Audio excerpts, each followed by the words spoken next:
Fidèle 24 News, il est 19h. Merci de nous rejoindre pour cette nouvelle édition. Tout de suite, les titres de l'actualité.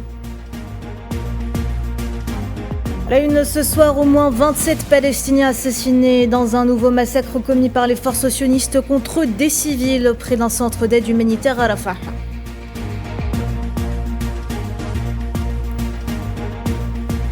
En cours depuis déjà une semaine, les négociations indirectes entre l'occupation sioniste et le Hamas pour un cessez-le-feu à Gaza achoppent sur la question du retrait des forces sionistes du territoire palestinien dévasté par 21 mois de génocide. Et puis le chef de la diplomatie algérienne, Ahmed Attaf, s'est entretenu par téléphone avec la vice-présidente de la Commission de l'Union européenne, Kaya Kallas. En toile de fond, les relations entre l'Algérie et l'Union européenne et l'accord d'association qui lie les deux parties. Sahara occidentale, le secrétaire général du Front Polisario, président de la République sahraoui Ibrahim Ghali, appelle l'ONU à accélérer la mise en œuvre de son engagement à décoloniser la dernière colonie d'Afrique.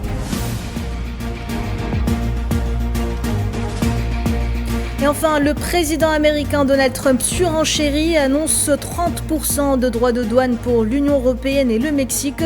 Mexico juge injuste cette imposition, tandis que l'Union européenne met en garde contre des contre-mesures.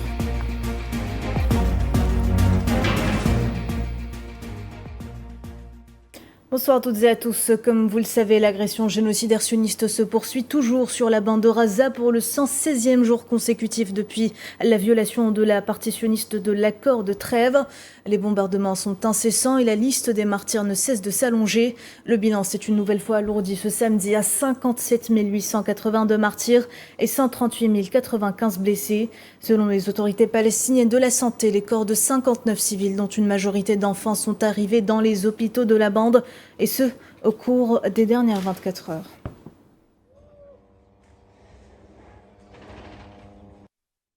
Le piège s'est une nouvelle fois refermé sur les Palestiniens affamés qui attendaient de récupérer des aides.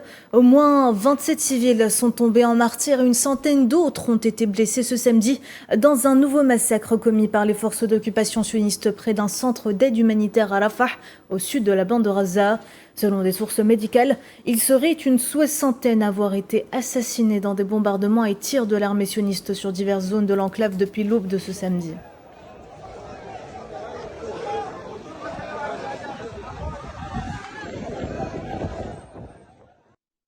C'est la énième fois que les Palestiniens se réunissent pour faire leurs adieux à leurs martyrs assassinés près des centres de distribution d'aide.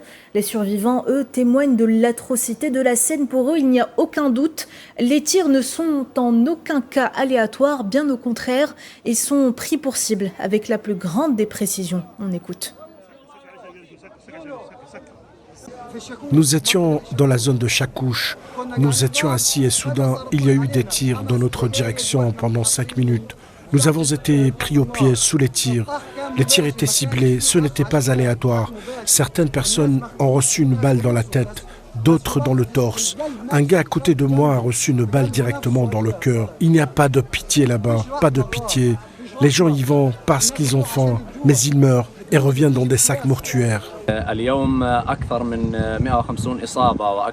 Aujourd'hui, plus de 150 blessés et plus de 20 martyrs autour des centres de distribution d'aide. La plupart des blessures par balles que nous voyons sont à la tête ou au torse. L'occupation israélienne tue et anéantit délibérément des gens. L'occupation utilise cette politique pour compromettre les massacres en appelant les gens à aller chercher leur nourriture quotidienne. Puis quand ces gens arrivent, ils sont tués de sang-froid. Et moins 14 autres Palestiniens sont tombés en martyrs ce samedi dans des bombardements ayant ciblé les régions de Khan Younes au sud et de Deir el-Balah au centre de l'enclave. Selon l'agence de presse palestinienne Wafa, un missile ayant visé une tente de déplacés dans le camp d'Al-Mawasi a fait au moins 9 morts d'une seule famille, tandis qu'une autre frappe sioniste sur une voiture cette fois a fait 5 martyrs dans la zone d'Al-Baraka.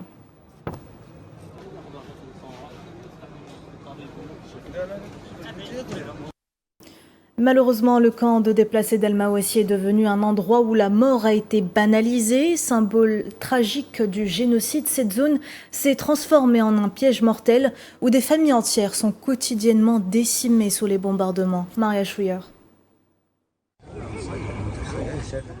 Ce qui était autrefois une petite zone côtière paisible s'est transformé en camp de fortune. Un refuge qui résonne comme un symbole de désespoir imposé à coups de génocide.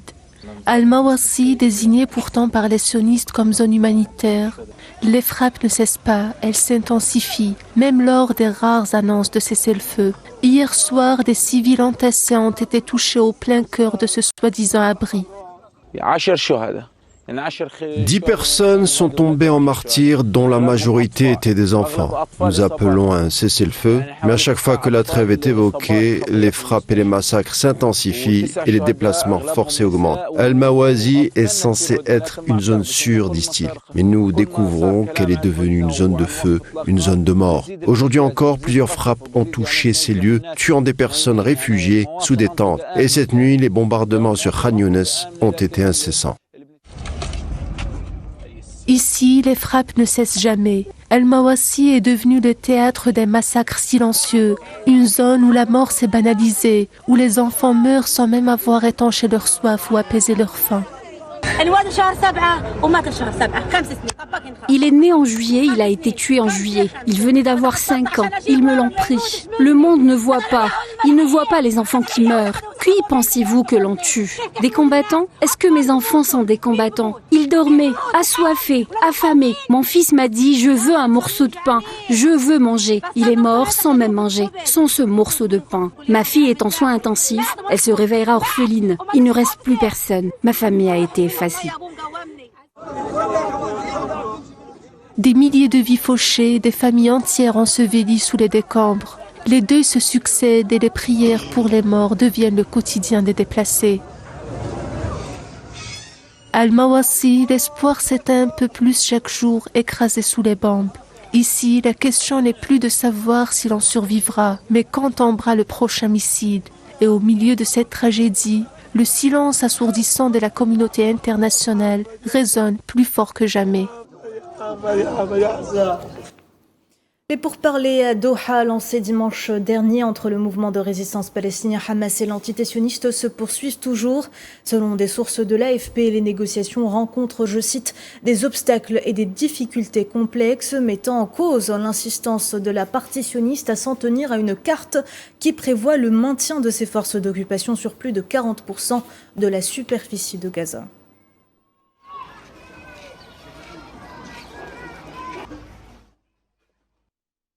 La grave pénurie de nourriture et d'autres produits de première nécessité à Gaza affecte aujourd'hui des milliers de femmes enceintes directement menacées de famine, ce qui les laisse confrontées à des risques sanitaires croissants, menaçant par conséquent la vie de leur bébé. Amalam Zenzitouni. Au milieu du génocide en cours à Gaza, Fatima Arfa, une Palestinienne enceinte de 6 mois, arrive à la clinique pour une consultation médicale. Inquiète, la jeune femme de 34 ans regarde l'imagerie médicale de son fœtus. Elle craint pour la vie de son enfant à naître. Ces inquiétudes sont motivées non seulement par les conséquences du conflit, mais aussi par sa lutte contre l'anémie qui résulte d'un manque de nourriture. Le lait, les œufs, la viande rouge par exemple, et les légumes verts nous aidaient autrefois, mais aujourd'hui, je souffre. J'ai besoin de transfusion sanguine, vu la grave carence que j'ai à cause de la malnutrition. Forcée de fuir son domicile dans le nord de Gaza, Arfa vit désormais dans une tente de fortune avec son mari et leurs 5 enfants, âgés de 3 à 14 ans. Se faire soigner est un véritable défi. Elle doit marcher sous une chaleur torride pour se rendre à l'hôpital et consulter. J'ai peur de perdre le fœtus à 6 mois. La situation est très difficile. Je souffre d'anémie et cela pourrait être dangereux pour moi. Cela signifie que je suis exposée à une grossesse à risque, selon le dossier médical. Ma femme souffre de malnutrition, manque de légumes et de fruits. Tout cela est inexistant et la majorité de la population n'a accès qu'à un repas de lentilles. À Raza, nous comptions sur Dieu, puis sur les agences et les institutions internationales pour recevoir de l'aide et des colis alimentaires. Fathi Ad-Dahdouh, directeur des consultations externes de l'hôpital El Helou, qui a examiné le cas d'Arfa, estime que la jeune Palestinienne devrait être hospitalisée pour une transfusion sanguine. Les analyses ont révélé une anémie et il est évident que nous devons lui transfuser 2 unités de sang et l'hospitaliser car elle est incapable de résister, de marcher ou se déplacer. Dans l'enclave palestinienne, beaucoup de femmes enceintes comme Fatima Arfa souffrent actuellement. Près de 11 000 femmes enceintes à Gaza sont déjà menacées de famine et près de 17 000 femmes enceintes et allaitantes auront besoin d'un traitement urgent contre la malnutrition aiguë dans les mois à venir, selon un rapport des Nations Unies publié en mai dernier. Autre aspect du génocide trop souvent relégué au second plan, l'absence de liquidité dans l'enclave, la fermeture des frontières empêchant toute circulation, y compris celle de billets de banque. Ceux encore existants sont ou abîmés ou dans un état d'usure avancé. Une situation qui a poussé certains à se convertir en réparateurs de billets de banque. Système D oblige. Sohila Kilal. Des billets de banque endommagés, déchirés en lambeaux. Dans l'enclave palestinienne, rien, absolument rien, n'a pu résister au marasme du génocide sioniste. Mois après mois, tout a dépéri, l'argent y compris. Une situation qui a fait émerger une nouvelle activité à Gaza, celle des réparateurs de vieux billets. Technique bien rodée et gestes minutieux pour quelques shekels, ces MacGyver en herbe redonnent une seconde vie aux billets et permettent par ricochet aux Gazaouis de survivre et d'acquérir des produits de première nécessité quand ils sont disponibles. Dans ce contexte de guerre à Gaza, le papier a commencé à se détériorer, à se déchirer et à se salir. Et des morceaux ont disparu. Nous faisons tout notre possible pour réparer les billets afin qu'ils puissent être utilisés. Il y a un manque de liquidité dans la banque de Gaza dû à la fermeture des points de passage et des banques. Nous venons toujours chez lui pour réparer les billets usés afin que nous puissions les utiliser sur le marché et que les vendeurs les acceptent. Depuis 21 mois, l'enclave est dévastée et les moyens de subsistance sont réduits à néant. La pénurie d'argent liquide n'a fait qu'amplifier la pression financière sur les familles. L'entité sioniste empêche l'entrée de toute liquidité dans l'enclave et les commerçants, eux, sont de plus en plus réticents à accepter les billets usés ou rafistolés. Même certaines coupures ne sont plus acceptées, ce qui complique davantage la vie des habitants de Gaza. Ils refusent de prendre le billet alors qu'il est intact. Ils ont cessé d'utiliser les 10 shekels et maintenant ils refusent les 20 et les 50 shekels. La vie est insupportable. Ce billet de 50 shekels est intact. Il n'est ni déchiré, ni recollé, mais ils ne le prennent plus. Selon la Banque mondiale, l'inflation à Gaza a bondi de 230% en 2024. Elle a légèrement baissé pendant le cessez-le-feu instauré en janvier, avant de repartir à la hausse après la violation de la trêve par l'entité sioniste en mars. Des taux d'inflation aussi élevés ne sont que la conséquence directe du génocide et du blocus hermétique sioniste. Une stratégie diabolique minutieusement étudiée par Netanyahou, dont le but ultime est d'anéantir l'enclave palestinienne et ceux qui la peuplent. L'Espagne continue sur sa lancée et demande la suspension des accords d'association entre l'Union européenne et l'entité sioniste. Le Premier ministre espagnol Pedro Sánchez a appelé à la suspension immédiate de ces derniers en raison des crimes génocidaires sionistes dans la bande de Gaza, soulignant, je cite, que l'UE ne doit pas être complice du plus grand génocide du siècle en cédant à l'indifférence, à l'hésitation ou à des calculs politiques. Fin de citation.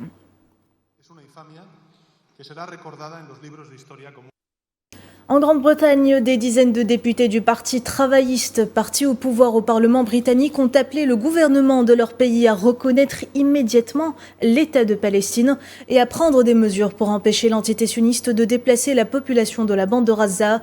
Adressant une lettre au ministre britannique des Affaires étrangères, David Lammy, les députés ont également dénoncé le nettoyage ethnique qui sévit dans l'enclave.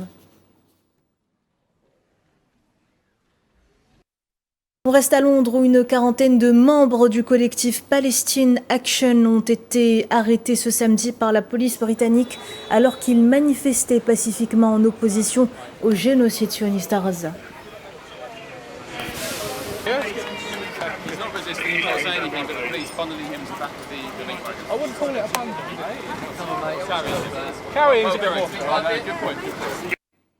Je vous le disais tout à l'heure en titre, le ministre d'État algérien, ministre des Affaires étrangères, Ahmed Attaf, a reçu ce samedi un appel téléphonique de la vice-présidente de la Commission européenne pour les affaires étrangères et la politique de sécurité, Kaja Kallas.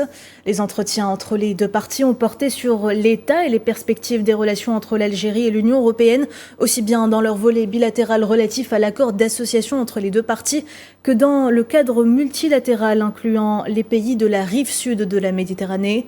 Au terme de leur appel, les deux parties sont convenues de poursuivre et d'intensifier les efforts visant à conférer l'équilibre requis au partenariat économique entre l'Algérie et l'UE, de manière à préserver les intérêts des deux parties et de contribuer au renforcement de la paix, de la sécurité et du développement durable dans l'espace euro-méditerranéen.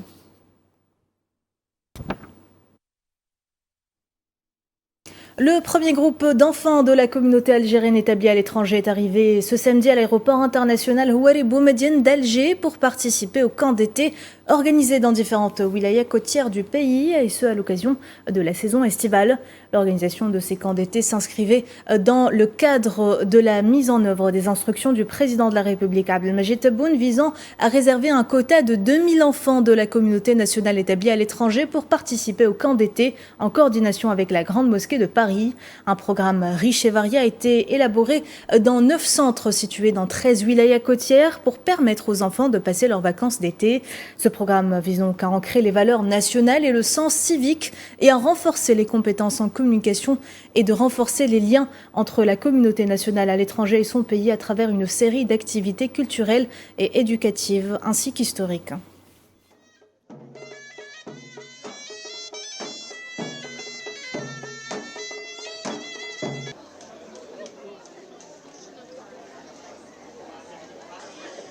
C'est la première fois que je viens en colonie et je suis très content. On va voir les paysages, la plage, on va y aller. C'est grâce à Ammi Tebboune. Et du coup, merci Ammi Tebboune et Tahia Jazair. Nous sommes très contents de venir en Algérie. On va passer de très bonnes vacances avec la colonie, avec nos amis et visiter les coutumes de notre pays. Hassoul, 1, 2, 3, viva l'Algérie. J'aimerais remercier le président de la République, M. Abdelmadjid Tebboune, qui nous a donné l'opportunité de visiter l'Algérie et de découvrir notre pays. Vive l'Algérie et vive le président Tebboune. Sahara occidentale, le président sahraoui, secrétaire général du Front Polisario Brahim Ghali, a tenu dans un discours les Nations Unies pleinement responsables de la protection des citoyens sahraouis dans une zone sous leur juridiction directe, appelant l'ONU à accélérer la mise en œuvre de son engagement à décoloniser la dernière colonie d'Afrique en permettant au peuple sahraoui d'exercer son droit inaliénable, imprescriptible et non négociable à l'autodétermination et à l'indépendance. Le président sahraoui a dans ce contexte exhorté l'ONU à mettre fin aux politiques de l'État d'occupation marocain basées sur la répression, le siège et les restrictions contre toutes les couches de la société.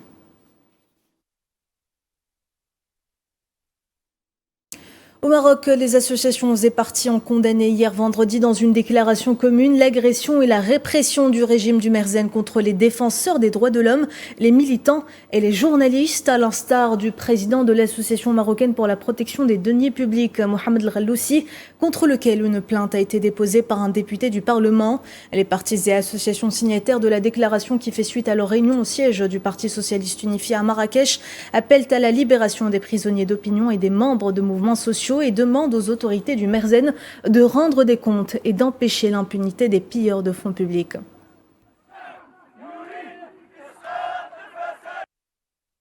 Nous condamnons les atteintes aux libertés, le harcèlement et les poursuites à l'encontre des journalistes, des blogueurs, des militants des droits de l'homme et des syndicalistes, et appelons à la libération des prisonniers d'opinion et des mouvements sociaux.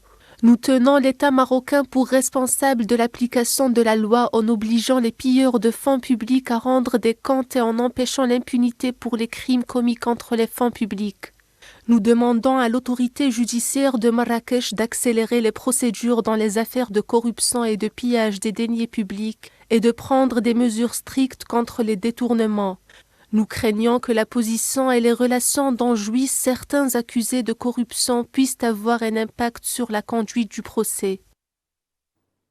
Guerre au Soudan, les forces de l'armée soudanaise ont mené ce samedi une opération Al-Fasher, capitale de l'État du Darfour Nord, au cours de laquelle elles ont repris 2 sites vitaux, selon des rapports de médias citant une source militaire. L'armée soudanaise a mené une opération qu'elle a qualifiée de qualitative et de réussie, à travers laquelle elle a repris le site central de réserve de Chala, à l'ouest de la ville.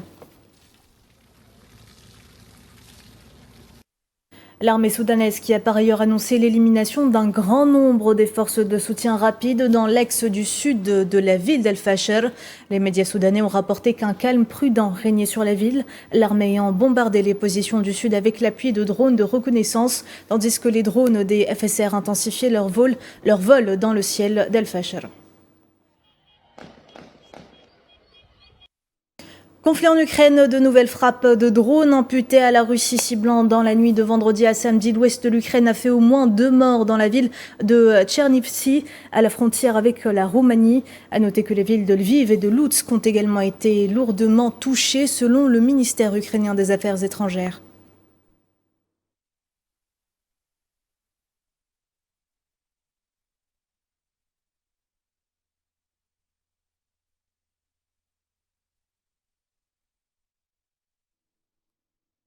Guerre commerciale, les marchandises importées de l'Union européenne et du Mexique seront donc soumises également à un taux de droit de douane américain de 30% à compter du 1er août. C'est ce qu'a déclaré le président américain Donald Trump dans des lettres publiées sur sa plateforme de médias sociaux ce samedi.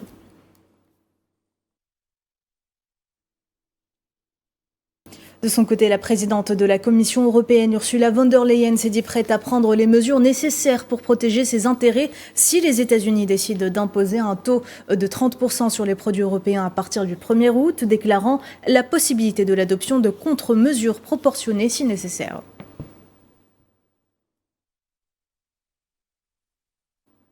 Et on finit ce journal sur une note musicale avec le mythique groupe Rainaray qui a enflammé hier soir le théâtre des Verdures d'Alger, célébrant leurs 45 ans d'existence. Le public en liesse a dansé et chanté en chœur les tubes les plus anthologiques du groupe dans une ambiance électrique. Flahlaili était, on regarde.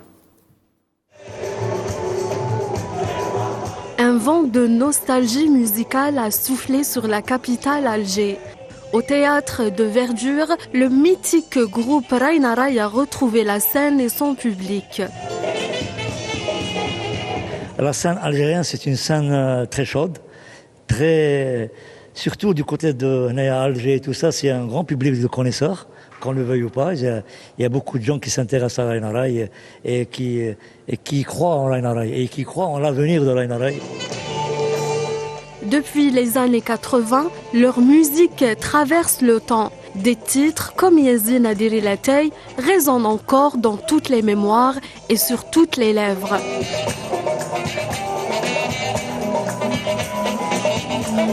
Toujours Zina. Zina qui est l'emblème de notre pays. Zina, c'est notre pays. Zina, c'est ta mère, c'est ta grand-mère, Zina, c'est nos femmes, c'est nos filles, c'est nos sœurs. C'est ça, Zina, et c'est l'Algérie. Sous le ciel étoilé du théâtre, de centaines de spectateurs, jeunes et moins jeunes, sont venus chanter, danser et vibrer au rythme d'un rail authentique. Franchement, c'était très agréable, l'ambiance elle était très accueillante, il y avait des familles, il y avait mes amis, franchement c'était incroyable et j'aimerais beaucoup que ça se reproduise. Rainaray représente un peu ce lien avec l'histoire, avec les premiers noyaux justement de la création du genre rail.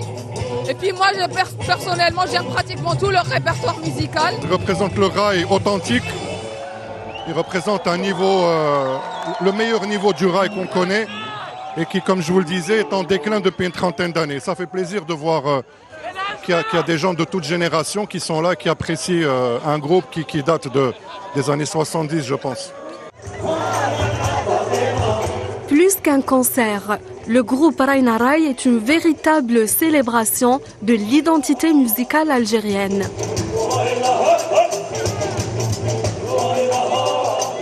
Depuis le cœur d'Alger, Raïna Rai prouve que les vraies légendes ne meurent jamais. Elles reviennent plus fortes et toujours en rythme au grand bonheur des millions de leurs fans.